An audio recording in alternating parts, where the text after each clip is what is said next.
युद्ध विराम के बावजूद इजरायली सेना अभी भी गाजा में डेरा डाले बैठी है। जहां आईडीएफ मौजूद है उसे येलो लाइन कहा गया है और इसी येलो लाइन में राफा शहर की एक सुरंग आती है जिसमें हमास के करीब 200 लड़ाके फंसे हुए हैं। इजराइल ने ये बात बार बार दोहराई है कि राफा की सुरंग में मौजूद लड़ाकों को या तो सरेंडर करना होगा या फिर उन्हें मौत को गले लगाना होगा। हालांकि हमास ने साफ कह दिया कि उसके लड़ाके कभी भी सरेंडर नहीं करेंगे। यहां तक कि अमेरिका के अधिकारियों ने यह बात कही थी कि वो चाहते हैं कि राफा की सुरंग में फंसे हुए लड़ाकों को सुरक्षित बाहर जाने दिया जाए। खुद अमेरिका ने इसको लेकर नेतन्याहू के ऊपर दबाव बनाया था।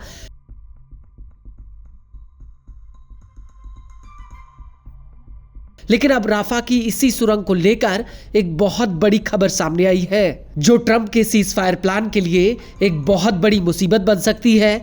दरअसल इजरायली सेना ने राफा की सुरंग को उड़ा दिया है जिसकी वजह से हमास के लड़ाके अब बुरी तरह से सुरंग में फंसे हुए हैं। और ऐसी खबरें आई थी कि हमास के लड़ाकों के पास खाने पीने का सामान खत्म हो रहा है और ऐसे में उनके सामने सुरंग से बाहर निकलने के अलावा कोई विकल्प नहीं है। और सुरंग से बाहर निकले करीब 17 लड़ाकों को या तो गिरफ्तार कर लिया गया या फिर उन्हें मार दिया गया। इजरायली सेना का मानना है कि सुरंग में अभी भी करीब 60 से लेकर 80 लड़ाके मौजूद हैं।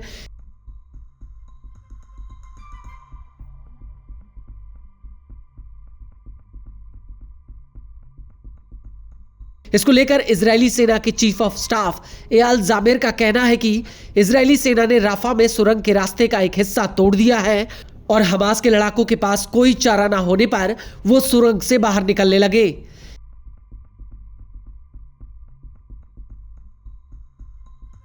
इजरायली सेना का कहना है कि 22 नवंबर 2025 को सुरंग से 17 लड़ाकों ने निकलने की कोशिश की जिन्हें गिरफ्तार किया गया या खत्म कर दिया गया। आईडीएफ का कहना है कि सुरंग के भीतर जहां हमास के लड़ाके छिपे हैं उस हिस्से को ध्वस्त कर दिया गया है और वो एक दूसरे से अलग हो चुके हैं और ना ही वो इसे पार कर सकते हैं। वहीं पकड़े गए लड़ाकों ने ये खुलासा किया है कि सुरंग के भीतर खाने पीने की चीजें खत्म हो रही हैं, इसलिए उन्होंने सुरंग से बाहर निकलने का फैसला किया।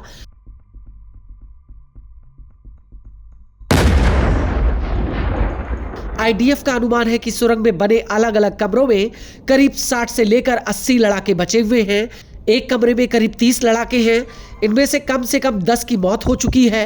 रिपोर्ट के मुताबिक सुरंग के जिस हिस्से में हमास के लड़ाके हैं वो काफी छोटा हिस्सा है जो सिर्फ कुछ ही 100 मीटर में फैला है और सुरंग में लड़ाकों का जो कमांडर है वो पूर्वी राफा बटालियन का भी कमांडर है जो अभी भी जिंदा है। हालांकि इस सबके बीच इजरायली सेना हमास के लड़ाकों पर हमला करने की तैयारी में है क्योंकि जैसे जैसे दबाव बढ़ेगा वैसे वैसे हमास के लड़ाके सुरंग से बाहर निकलेंगे।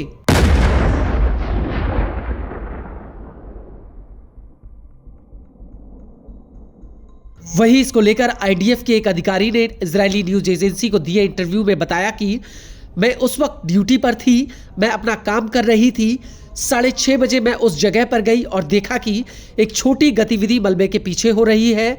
यह मेरे लिए बेहद ही अजीब था क्योंकि मुझे पता था कि वहां पर कुछ है। वो एक छोटा काला धब्बा जैसा था।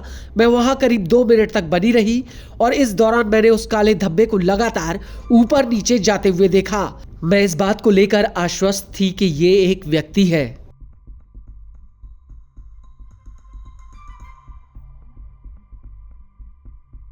आईडीएफ की महिला अधिकारी ने आगे बताया कि करीब 2 मिनट बाद मैंने देखा कि गतिविधि एक खास दिशा में तेज हो गई। मैंने जूम आउट किया और फिर मुझे सब कुछ साफ हो गया। मैंने 4 या 5 लड़ाकों को देखा। मैंने तुरंत उन पर घेरा बनाने के लिए फोर्स भेजी। यह एक रोमांचक फिल्म जैसा था। मैंने उन्हें मलबे में भागते हुए देखा। एक जगह पर मैंने उन्हें नहीं देखा लेकिन मैंने फोर्स को आते देखा। मैंने फोर्स से जो सुना उसके अनुसार उन्होंने 6 लड़ाकों को ढेर कर दिया।